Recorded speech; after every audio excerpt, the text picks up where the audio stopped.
authority in this house. Always. What about you? You think shouting solves anything? I am not shouting, I am making a point.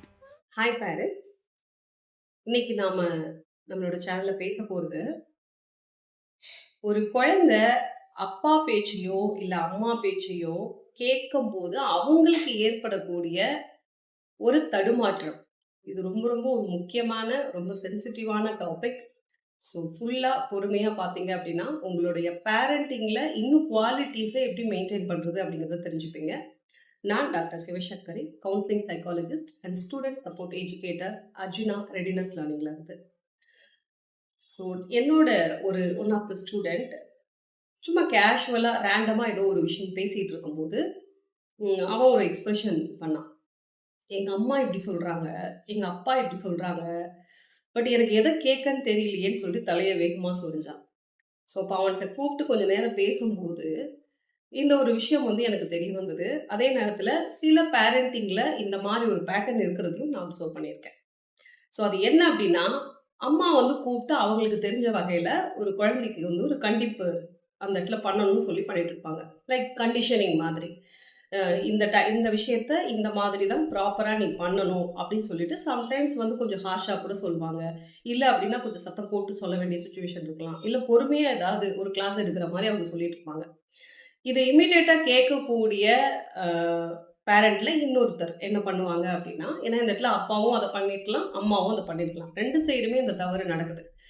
அப்போ இந்த அம்மா பேசும்போது வேகமா இந்த அப்பா அப்படிலாம் ஒன்றும் இல்லைன்னு சொல்லி இன்டர்ஃபியர் பண்ணி அதை அப்படியே டைலூட் பண்ணி அப்படியே குழந்தைங்களை எடுத்துட்டு போகுது.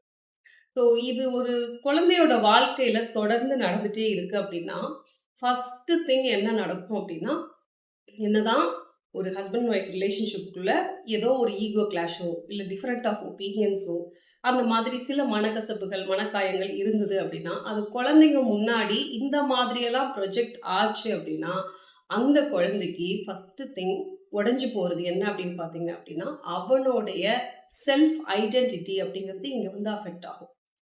2வது விஷயம், அவனோட கான்ஃபிடென்ட் லெவல் அப்படிங்கிறத அந்த இடத்துலயே நம்ம குறைச்சிருக்கோம். இன்னொன்று, குழந்தைக்கு பெரிய கன்ஃபியூஷன்ஸ் வரும். எது கரெக்டு, எதை எடுத்துக்கிறது, இவங்க இப்படி சொல்கிறாங்க, அவங்க பாதியிலே அப்படி எடுத்துகிட்டு போகிறாங்க அப்படிங்கிறதெல்லாம் குழந்தைக்கு புரியாமலாம் இருக்காது. அழகாக அந்த பேட்டர்னை கிளியராக புரிஞ்சுப்பாங்க. அதனால தான் நிறைய வீட்டில் பசங்க அந்த டீனேஜை கிராஸ் பண்ணதுக்கப்புறம் பார்த்தீங்கன்னா, அம்மா கிட்ட போய் சொல்லுவாங்க. ஆனால் அப்பா கிட்ட அந்த விஷயத்த டைரெக்டாக சொல்ல மாட்டாங்க. த்ரூ அம்மா தான் அந்த விஷயம் போகும். சில பெண் குழந்தைகள் அப்பா கிட்ட சில விஷயத்த சொல்லுவாங்க, அம்மாவுக்கு அந்த விஷயம் அப்பா எடுத்துட்டு போகும். இது 2 பக்கமுமே நடக்கும். ஸோ இது ஒரு காலகட்டம் வரைக்கும் கரெக்டாக இருக்கும். ஆனால் ஒரு சில விஷயங்கள்ல அதே அம்மாக்கள் சொல்லுவாங்க, இதை நீ உங்கள் அப்பாட்ட நேரடியாகவே பேசலாமே அப்படின்ட்டு. அது அங்கே அந்த நேரம் நடக்காது.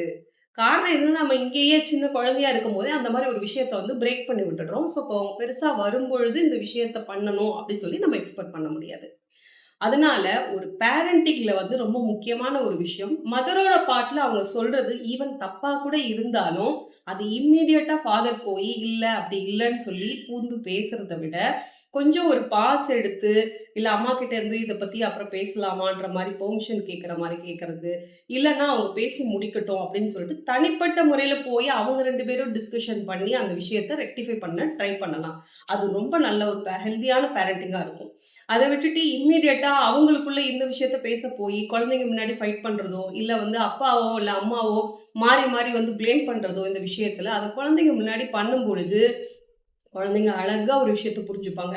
இங்க அந்த ஃபைட்ல யாரு அன்னைக்கு விக்டரிய பாக்குறாங்களோ அவங்க சைட்ல போய் தான் எல்லா விஷயத்தையும் சாதிச்சுக்க முடியுங்கிறதையும் குழந்தைங்க அந்த இடத்துல அண்டர்ஸ்டாண்ட் பண்ண தொடங்கிடுவாங்க. அதனால தயவு செய்து உங்களுக்குள்ள கப்பிள்ஸ்குள்ள ஏதாவது டிஃப்ரெண்ட் ஆஃப் ஒப்பீனியன் இருந்ததுன்னா அது என்னைக்குமே பேரண்ட்ஸ் ஆகிய நீங்க குழந்தைங்க முன்னாடி காட்டினீங்க அப்படின்னா அந்த குழந்தைக்கு நிறைய விஷயம் அவங்க அகாடமிக்ஸ்லயும் அது அடி வாங்கும், அது ப்ரொஜெக்ட் ஆகும்.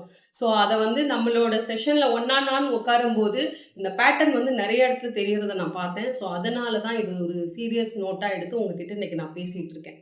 ஸோ குழந்தைகிட்ட அது மட்டும் இல்லாமல் ஒரு குழந்தைகிட்ட ஒரு விஷயத்த பேசுறதுக்கு முன்னாடி நீங்க 2 பேரும் கூட உட்காந்து பேசலாம். ஒரு ஃபாதர் அண்ட் மதர் அதை பத்தி நல்லா டிஸ்கஸ் பண்ணிட்டு இதைத்தான் பேச போறேன், இப்படிதான் நான் பேச போறேன், இந்த பார்ட் நான் பேசுறேன், இந்த பார்ட் நீ பேசு அப்படின்னு சொல்லலாம். இல்லைன்னா நான் பேச போறேன், நீ கூட இருந்தா நல்லா இருக்கும் அப்படின்னு சொல்லிட்டு பேசலாம்.